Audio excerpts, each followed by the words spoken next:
سلام خدمت تمامی دوستان عزیز، امید که همتون صحت سلامت باشین و خود خوب باشه و سپاری بکنن.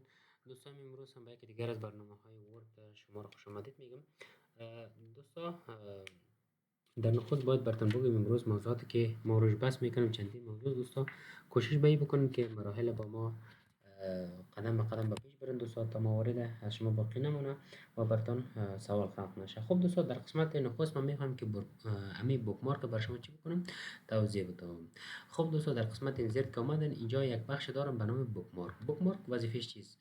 ببینید دوستان بر شما وظیفه داده میشه و یا هم خودتون میخوان که بعضی کتاب ها را شما مطالعه بکنن و عنوان هایی که ضرور است دوستان او را شما چی میکنن او را میخوان که بر شما هایلایت باشه، بر شما نشانی باشه، او را چی میکنن یک بوکمارک میدن.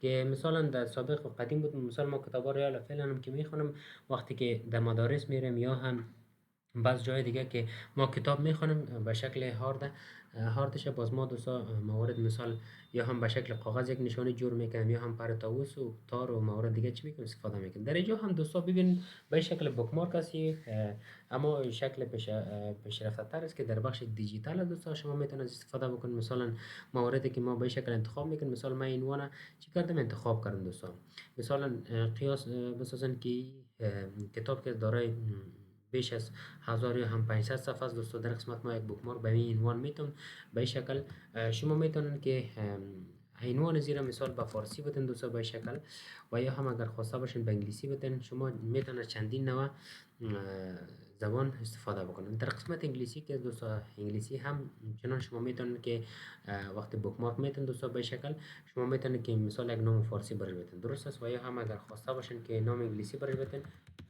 به شکل یک نام فارسی برش میتون دوستان. وقتی که شما اینا موارد یا بخشای مورد نظر شما انتخاب کردن، حالا شما فکر کنید دوستان که در صفحه صدم یا هم 200 هستین در این قسمت میایین در قسمت بوکمارک میایین همون بخش مورد نظر که شما میخواین بر شما چی بسازه پیدا کنه دوستان. در قسمت میایین فقط کافی است که منو نوشته بکنم و در قسمت گوتو بزنین. وقتی گوتو رو بزنین دوستان با اون بخش مورد نظر چی میکنه میره و عنوان بر شما سلکت میکنه. در قسمت انگلیسی که از دوستان در انگلیسی همچنان شما میتونن دوستان که مثلا این بخش مورد نظر انتخاب بکنن و گوتو رو بگوین که به اون بخش برای شما رو چی کنه ببره دوستان به شکل و همون بخش مورد نظر بر شما سلکت میکنه.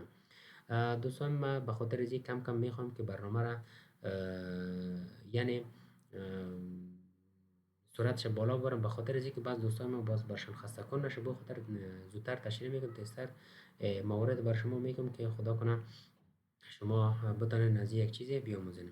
خب دوستان در قسمت بوکمارک که بود موارد یا اپشن های باقی مونده یک در قسمت سورت بای است که در اینجا شما تنظیم میکنید که با نیم باشه یعنی به اساس نام براتون تنظیم میکنه یا هم به اساس لوکیشن که هر کدوم انتخاب بکن به این شکل موارد تا بالا بر شما میبره و این رو بر شما تنظیم میکنه دوستان. و در قسمت بعدی که دوستان موردی که بر شما کار میکنه در قسمت انواع روش کاپی پیست دوستان. ببین کاپی پیست که دوستان ببین اگر ما این مثال چنل در قسمت انتخاب کنیم کنترل سی میزنیم اگر شما چی بیاین از قسمت هوم به اینجا در این قسمت کپی بکنن و یا هم همون کنترل سی که شارکت شد دوست استفاده بکنن. مثال ما میخوام این به این بخش قرار بگیره به این شکل ما این مورد چی میکنم بلاک میزنم دوست و در این قسمت کنترل وی میزنم میبینید که چنل دیگه چی شد واقع شد دوباره کنترل زد میزنم و در قسمت بعدی که دوستان گزینه کات است. ببینید ما این بخش مورد نظره ما وقتی کپی کردم چنل دیگه این چنل یکی کپیش دیگه بود اما کپی دیگه هم دیگه بود اما اگر ما چی بکنم کات بزنم دوستان کنترل اکس میزنم کنترل اکس بزنم میاد چی شد گم شد مکمل محو شد دوستان. حالا ما اگر دیگه انتقالش بکنم دوستان این مکمل دیگه چی میشه انتقال پیدا میکنه. و در قسمت بعدی که دوستان ما در قسمت پیست آپشن دارم که چندین آپشن هاست که دوستان ان شاء الله بر شما کار میکنم. ببینید دوستان ما مثال ما امی عنوان که دیگه دارم به شکل یک عنوان بسیار کلانه درست است استایل و همه مواردش که است ما به شکل تغییر میتونم دوستان. حالا من میخوام که می عنوان که است به یک جای دیگه چی بکنم انتقال بدم کپی بسازم دوستان. به شکل ما میم ببینید به شکل ما کپی میسازم کنترل سی و در قسمت میم در قسمت پیس آپشن شما میتونید که پیس آپشن چی دوستان در قسمت بین مثال رو ما کپی کردیم قبلا درست است در قسمت رایت کلیک بکنید و یا هم بین در قسمت هر دو چی است یک است و همچنان در قسمت بعدی که از دوستان ببینید در قسمت بعدی که است شما مواردی که مثال دیگه میخوانید که تطبیق بسازن دوستان عزیز دیگه شما میدونید که از چی بکنید استفاده بکنید. دیگه چندین گزینه است دوستان که من ان شاء الله بر شما آموزش میدم و شما کوشش بکنین که مرحله به مرحله با ما تطبیق بسازن موارد تا این موارد ما برای شما چی بکنم به شکل درست آموزش بدم. ببینید دوستان در قسمت که است مثلا ما موضوع یا متن انتخاب کردیم دوستان، میایم در قسمت پیست. در اینجا گزینه اولش که است به مو شکل بر ما چی میکنه را پیست میکنم موارد. اما در قسمت گزینه دومش که است در این قسمت بر ما چی میکنم میگه مرج فورمتینگ، این با هم دیگه مرج میسازه، کمک تغییرات در بینش وارد میسازه. اما در قسمت سومش که است دوستان بر ما شما به شکل یک تصویر چی میکنم به شکل یک تصویر میسازه. ببینید که ما در یک شیپ و یا هم تصویر بر ما میسازه دوستان که ما میتونیم میره یک جا به جای دیگه چی بکنیم انتقال بدیم. در قسمت اخیریش که دوستان شما در هر جا که کلیک بسازن نظر به مو خطی که مثال خط ما در باریز کلیک ساختیم، مثال میبینید که به این شکل استایل در این فونتش از تمام موارد این کپی میکنه و بالا چی میکنه تطبیق میکنه. ببین به این شکل موارد یعنی این شکل که بود اندرلاین داشته، ایتالیک بود و بول بود، موارد دیگر که ما تعقیب کرد بالاش تطبیق کردم و موارد بالاش چی کرد تطبیق نکرد دوستان. یا بود در قسمت پیست آپشن دوستان و در قسمت گزینه بعدی که از دوستان جایگزینی است.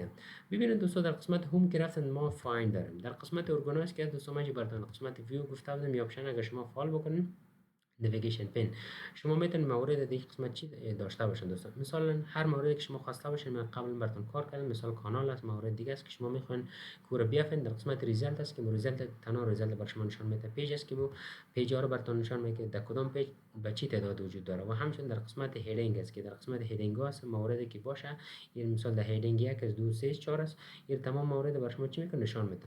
و همچنین دوستان در قسمت بعدی که است در قسمت هوم ما میرم و یک گزینه دیگه دارم به نام ریپلیس. ریپلیس به چی مونه؟ ببین ما مثال اینجا کانال نوشته کردیم، کانال بر ما چی میکنه در قسمت نخست ما میگیم که فاین یعنی بر ما مواردی که من اینجا سرچ کردم بر ما چی کو بیافش. وقتی که بخش مورد نظر بر ما پیدا کرد در قسمت چی میکنم فاین نیکست بعدیش بر ما پیدا کرد بعدیش بر ما پیدا کرد تمام موارد پیدا میکنه. اگه در قسمت بگم که ریپلیس یه چی میکنم بجای ریپلیس کرد. اما اگه بگم اینا هر موردی که شما خواسته باشین دوستان در قسمت برش دستور میتن که موارد بر شما پیدا بکنه دوستان. وقتی که موارد بر شما پیدا کرد دوستان در قسمت چی میگن ریپلیس آل میگن. ریپلیس آل که بگم بر شما یک گزینه میگه ما سه مورد پیدا کنیم برات ریپلیس مثلا تو میگی بله ریپلیس مثلا تمام موارد بر شما چی میگه جاگزین میسازه دوستان. در قسمت مور آپشن است، اینجا آپشن های مختلف دیگر دوستان که کاری آپشنی است که دیگه مجد کیس در قسمت الفبای کوچک و بزرگ چی کرده مد نظر باید بگیره. یکی دیگه در قسمت انگلیسی استفاده خاص خود داره دوستان. اگر در قسمت مثال ما مچ کیس بزنیم دوستان مورد مثال ما هر موردی که شما خواسته باشین دوستان فقط مثال اگر الفبای کلان باشه تمام دوستان اینجا شما خرد بنویسین یورا چی میکنه با هم دیگه مش نمیته یورا ریپلیس نمیسازه. باید به مو شکل که شما نوشته کردن همین متن دیگه موجود باشه بعد از اون چی میکنه ریپلیس میسازه. همچنین موارد دیگر دوستان که ان شاء الله روزی صحبت میکنم در برنامه بعدی و درس امروزی خودم به اینجا به پایان برسون دوستان. نمیخوام که زیاد یعنی اگر از مو وقتی که ما تعیین کردیم موضوع بیشتر شد دوستان بر شما خسته کن میشه. به او خاطر درس امروزی خود در اینجا به پایان میرسونم دوستان. به همتون وقت خوب خوش میخوایم، موفق و کامیاب باشین.